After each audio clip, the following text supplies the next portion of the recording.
My mother is my lifetime mentor. She was a highly educated woman, and her mantra for me, which has become my life mantra, is always shoot for the stars and never settle for second best.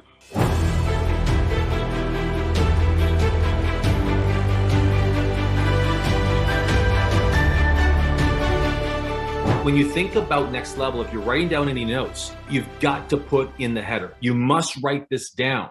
Partnerships matter. And for those who don't know, I met David Falk originally years ago. And for anybody here who recalls when I first told the story, when I first met Juwan Howard, who at the time was playing with the Miami Heat at the time, prior to winning his championship ring, his first, by the way, at that particular time, he was represented by a man by the name of David Falk, a legendary NBA sport agent, which, by the way, is a bit small considering the fact that you had many actors, actresses, and even musicians like LL Cool J, who wanted to be represented by one of the most powerful sports agents in the industry. I learned what really, really rich people do with their money.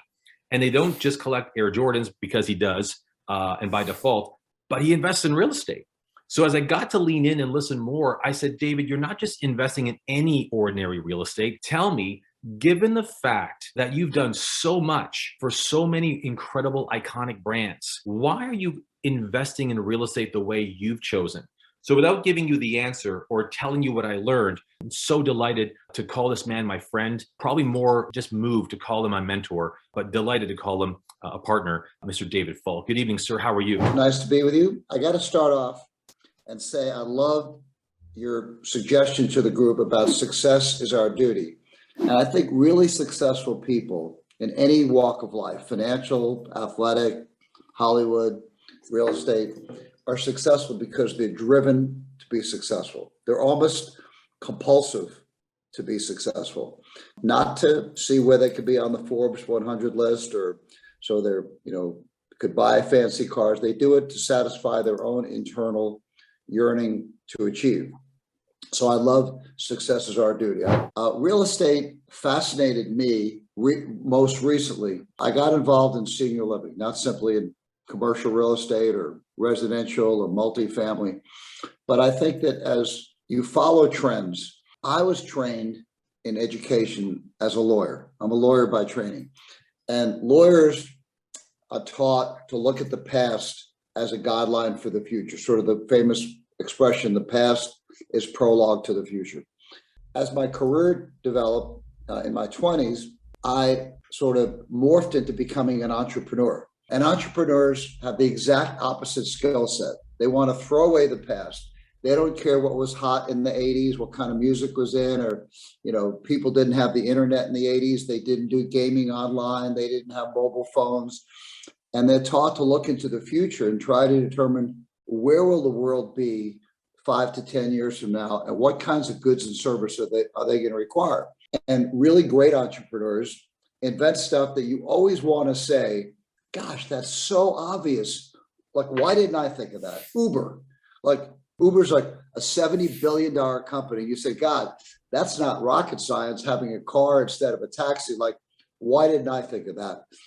I'll give you another great one, Rich. When I was in college, if you would have told me that people would spend like $2.50 for a bottle of water that comes from the same reservoir as your tap water, and they're going to say, well, it comes from the Alps, or it comes from, Italy, or it comes from Fuji. It's crazy. When I took my family to Scandinavia about 10 years ago, on the jet that I fly on, they have this Norwegian water. And so I got to Norway, and trying to act like I knew what was going on, I asked the people, do you have Voss waters? One of my favorites. And they said, oh, no, we just give that to the dumb Americans. We don't drink that at home. So for real estate, for me, we're in the grain of our population. One of the fastest growing segments of our population is people who are centennials, 100 years old. And now, more than ever, post-pandemic, actually, we're still in the pandemic. I wish we were post, but as we hopefully move out of the pandemic, this could be a tremendous need across North America, for sure, for housing for seniors that is safe and is designed to address the issues that the pandemic presented to us. You know, spacing of the units, the hardware that you touch, in case touching becomes a problem again. And so I think it's an amazing opportunity for us, Rich, in senior living to develop properties that are custom made for both the graying of our population and the concerns that affluent people have for safe housing. And I think a lot of the older things that have been built are obsolete, you know, because of people of means are not going to put their families, their parents, their loved ones in facilities where disease could be rampant. As a person trained in economics, it's the part of the supply curve that is vertical, it's inelastic. You know, people say, what does that mean? I said, what it means is if you're Larry Ellison and you buy a yacht, you put your order in for a yacht, it's going to be $400 million. And one day your accountant calls up because he's in America and they say, God, Larry, bad news. They just passed like a new luxury tax on yachts. All yachts over 200 million have a 25% tax, so that your $400 million yacht is now $500 million. Now he has two choices. Choice A, he can sit down with his wife and say, what do you think, sweetie? Should we get rid of the 8 staterooms and only have 5 so we could try to save that 100 million? Or do you say, big freaking deal, got to spend an extra 100 million instead of paying in tax? Who cares?